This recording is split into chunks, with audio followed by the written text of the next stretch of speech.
Hello guys, welcome to mini pop. ఈరోజు మనం fish curry ఎలా చేయాలో చూద్దాం.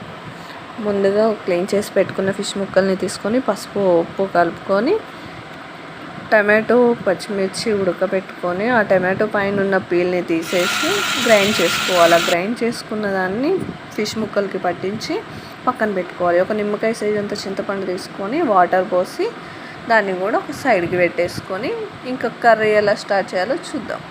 స్టవ్ ఆన్ చేసి కళాయి పెట్టి ఆయిల్ వేసుకోవాలి. ఆయిల్ వేసుకున్న తర్వాత అల్లం వెల్లుల్లి పేస్ట్ పట్టుకొని 2 ఆనియన్స్ కూడా వేసుకుంటే టేస్ట్ బాగుంటుంది. గ్రైండ్ చేసుకొని ఆ గ్రైండ్ చేసుకున్న దాన్ని ఆయిల్లో వేసుకొని కొంచెం పసుపు వేసుకొని మగ్గనివ్వాలి.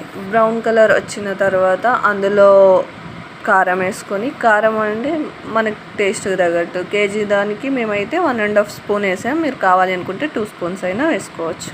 తర్వాత ఫిష్ ముక్కలు వేసుకొని మనం నానబెట్టుకున్న చింతపండు రసాన్ని పోసుకొని సిమ్లో పెట్టుకోవాలి.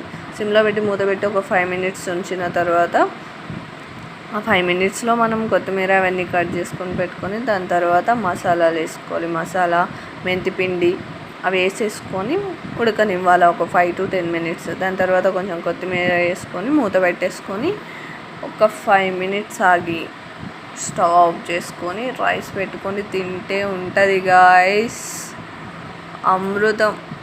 చాలా బాగుంటుంది. Like, share, subscribe guys. అలానే మీరు ట్రై చేయండి, ఎలా ఉందో చెప్పండి.